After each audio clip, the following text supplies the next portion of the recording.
സമീപകാല കേരളത്തിലെ ഏറ്റവും വൃത്തികെട്ട നട്ടാൽ കുരുക്കാത്ത അലവലാതിത്തരം കാണിച്ചിട്ട് അതിന് നേതൃത്വം നൽകിയവരിൽ ഏറ്റവും പ്രധാനപ്പെട്ടയാളെന്ന് സർവൈവർ തന്നെ സൂചിപ്പിച്ച പ്രതിപട്ടികയിലെ ഒരാൾ, പ്രതിയായി അവർ സൂചിപ്പിച്ച പേരുകാരിൽ ഒരാൾ കോൺഗ്രസിനെ പ്രതിനിധീകരിച്ചുകൊണ്ട് ഈ ചർച്ചയിൽ പങ്കെടുക്കുകയാണ്. എങ്ങനെ ഈ ചർച്ചയിൽ അന്തസ്സുള്ള മനുഷ്യന്മാർക്ക് തുടരാൻ വേണ്ടി കഴിയും? ഈ സകല ആഗോള അലവലാദികൾക്കെതിരെയും സംസാരിക്കാൻ ഇനിയും നട്ടല് ബാക്കിയുണ്ട്, ഇനിയും കരുത്തുണ്ട്. ഒരു ചുക്കും നിനക്കൊന്നും ചെയ്യാൻ പറ്റിയിട്ടില്ല എന്ന ആത്മധൈര്യത്തോടെ കൂടെ സംസാരിച്ച ഈ സർവൈവർ ആയിട്ടുള്ള ഷൈൻ ടീച്ചറുടെ വാക്ക് മാത്രമാണ് ഞാൻ മുഖവിലക്കെടുത്തത്. ചില മനുഷ്യർക്ക് ക്ഷമിക്കാനും പൊറുക്കാനും കഴിയില്ലല്ലോ. അത്തരം ചില സാഹചര്യങ്ങളൊക്കെ നമുക്കും വളരെ വ്യക്തിപരമായി തന്നെ അനുഭവമുള്ളതാണ്. നിങ്ങൾക്കെതിരെ ഒരു ഗൂഢാലോചന നടക്കുന്നുണ്ടെന്ന് ഒരാൾ വന്ന് പറയുകയാണ്. പക്ഷെ അതിന്റെ ഗ്രാവിറ്റി ഇത്രത്തോളം ആയിരിക്കും, വ്യാപ്തി ഇത്രത്തോളം ആയിരിക്കുമെന്ന് അവർ പോലും അറിയുന്നില്ല. അവരുടെ വ്യക്തി ജീവിതത്തെ, അവരുടെ സാമൂഹ്യ ജീവിതത്തെ, അവരൊരു ടീച്ചറാണ്, അധ്യാപികയാണ്, വിദ്യാർത്ഥികൾക്ക് മുന്നിൽ പോയി നിൽക്കാൻ കഴിയാത്ത തരത്തിലുണ്ടാകുന്ന ആരോപണങ്ങളെ എത്ര മനുഷ്യരുടെ, അല്ലെ, നമുക്ക് മനുഷ്യരുടെ മാത്രമാണ് മൂടിക്കെട്ടി വെക്കാൻ കഴിയാത്തത്. ആ അവസ്ഥയിലുള്ള ആരോപണങ്ങൾ കൊണ്ട് നേരിടുന്നത് ഒരു രാഷ്ട്രീയ പശ്ചാത്തലം കൂടിയുണ്ടെന്ന് ആരോപിക്കുമ്പോൾ അതിന്റെ ഗൗരവ സ്വഭാവം വർദ്ധിക്കുകയാണ്.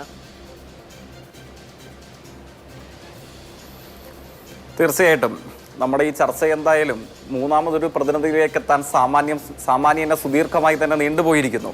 അതെന്തായാലും ഈ ചർച്ചയിൽ അത് നന്നായി. കാരണം എനിക്ക് ദീർഘസമയം എടുത്തുകൊണ്ട് ഈ ചർച്ചയിൽ തുടരണമെന്ന് ആഗ്രഹിക്കുന്നില്ല.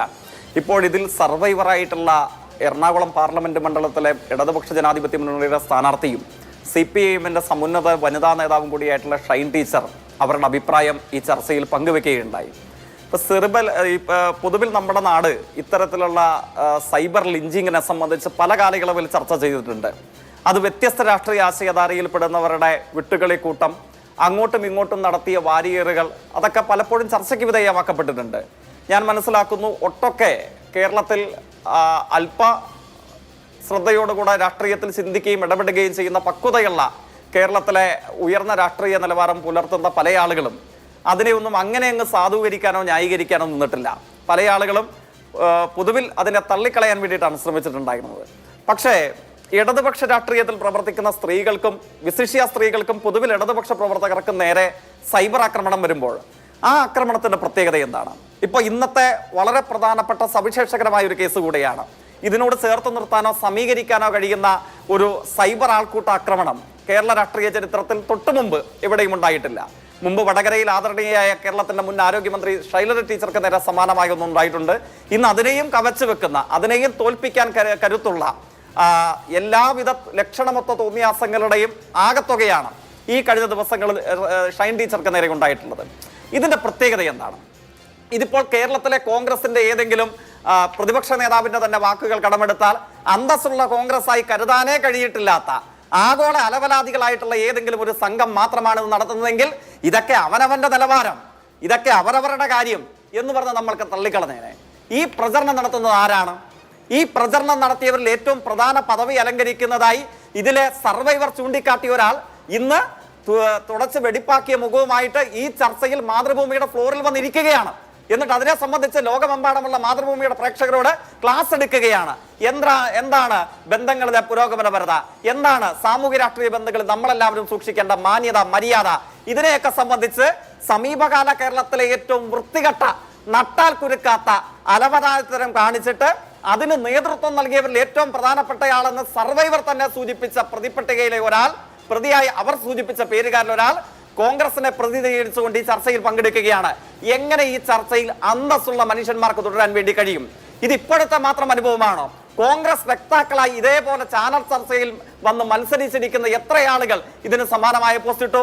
നെടുമങ്ങാട് നിന്നുള്ള അഭിഭാഷകനായ കോൺഗ്രസിന്റെ മറ്റൊരു നേതാവ് ഇതേപോലെ പല മാധ്യമങ്ങളിലും ചർച്ചയ്ക്ക് വരാറുള്ളതാണ്. അദ്ദേഹം ഇട്ട പോസ്റ്റ് ഇവിടെ വായിക്കാൻ വേണ്ടി കഴിയുമോ? യൂത്ത് കോൺഗ്രസിന്റെ സംസ്ഥാന ജനറൽ സെക്രട്ടറി, അദ്ദേഹം ഇട്ട പോസ്റ്റ് ഇവിടെ വായിക്കാൻ വേണ്ടി കഴിയുമോ? വനിതയായിട്ടുള്ള യൂത്ത് കോൺഗ്രസിന്റെ സംസ്ഥാന സെക്രട്ടറി, അവരിട്ട പോസ്റ്റ് ഇവിടെ വായിക്കാൻ വേണ്ടി കഴിയുമോ? പ്രതിപക്ഷ നേതാവ് തൊട്ടു മുമ്പ് പറയേണ്ടി വരുന്നുണ്ട്. ഈ കേസുമായി ബന്ധപ്പെട്ട് പ്രതിപട്ടികയിലുള്ള ആളല്ല ഡോക്ടർ ജിൻഡോ ജോൺ. അങ്ങനെ പ്രതിപട്ടികയിൽ അദ്ദേഹം ഇല്ല എന്നുള്ളത് കൊണ്ട് തന്നെയാണ് അദ്ദേഹം ഈ ചർച്ചയിൽ പങ്കെടുക്കുകയും ചെയ്യുന്നത്. അദ്ദേഹത്തിന്റെ പാർട്ടി അതിന് അദ്ദേഹത്തെ നിയോഗിക്കുകയും ചെയ്തതാണ്. പ്രതിപട്ടികയിലുള്ള ഒരാളല്ല ഡോക്ടർ ജിൻഡോ ജോൺ.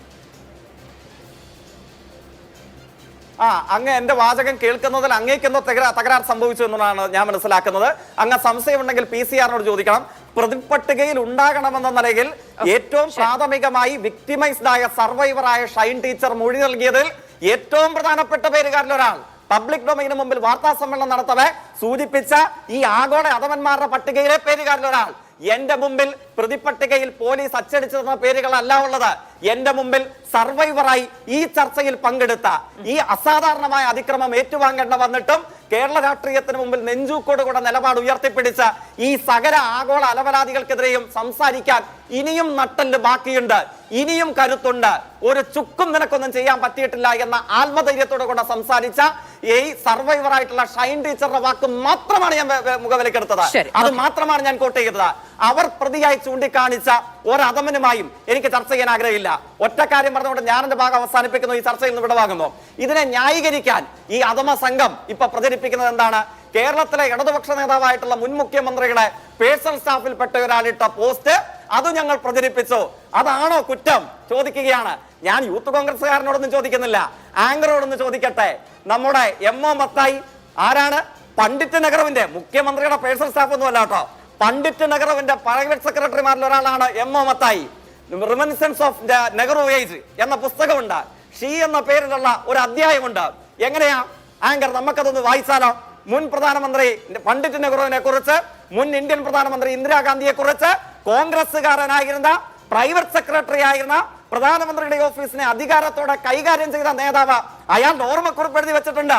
നമുക്കെല്ലാവർക്കും അത് സാമൂഹ്യ മാധ്യമങ്ങളിൽ എഴുതിയാലോ? നമുക്കെല്ലാവർക്കും ആ വർണ്ണന പൊതുയോഗങ്ങളിലും ഇതേപോലെ വേദികളിലും വന്നൊന്ന് ആഘോഷിച്ചാലോ? ആഘോഷിച്ചിട്ട് ഇവരൊക്കെ രാഷ്ട്രീയം പഠിച്ച കോൺഗ്രസിന്റെ ആഫീസിലാണ് ഞാൻ രാഷ്ട്രീയം പഠിച്ചതെങ്കിൽ ഞാൻ പറഞ്ഞേനെ, എന്ത് പറഞ്ഞേനെ? ഇന്ദിരാഗാന്ധിയെ കുറിച്ച് പരമവൃത്തികേട്, പണ്ഡിറ്റ് നെഹ്റുവിനെ കുറിച്ച് പരമവൃത്തികേട് പറഞ്ഞിട്ട് അത് ഞങ്ങളുടേതല്ല, അത് നെഹ്റുവിന്റെ പ്രൈവറ്റ് സെക്രട്ടറിയുടേതാണ്, അത് ഓർമ്മിച്ചെടുത്തതാണോ ഞങ്ങൾ ചെയ്ത കുറ്റം എന്ന് പറഞ്ഞാലോ? തലയിൽ ആൾതാമസം ഉണ്ടാകണം. അന്തസ്സും വിവേകവും നട്ടല്ലും ഒരാപ്പീസിലും ആരുടെയും ഞാൻ മനസ്സിലാക്കുന്നത് ഒരാൾക്കെതിരെയും ഒരു കക്ഷിക്കെതിരെയും ആരോപണം ഉന്നയിച്ചാൽ അവർക്ക് എന്താണ് മറുപടി പറയാനുള്ളത് കേൾക്കുക എന്ന് പറയുന്നതാണ് ജനാധിപത്യ മര്യാദ. ഒരു ചർച്ചയുടെ ഇടയ്ക്കല്ല ഞാൻ ഈ ചർച്ചയിൽ അതുകൊണ്ട് പങ്കെടുക്കുന്നില്ല എന്ന് പറഞ്ഞ് ഇറങ്ങിപ്പോകേണ്ടത് എന്നാണ് ഞാൻ വിചാരിക്കുന്നത്. ഒരു പാർട്ടി ഉത്തരവാദിത്തപൂർവ്വം ഒരു മാധ്യമ സ്ഥാപനവുമായി ഉണ്ടാക്കിയ ധാരണയുടെ പേരിലാണ് അങ്ങ് ചർച്ചയിൽ വന്നത്. അങ്ങേക്ക് ഇറങ്ങിപ്പോകും എന്നങ്ങ് പ്രഖ്യാപിച്ചുകൊണ്ടാണ് ഞാനത് പറഞ്ഞത്.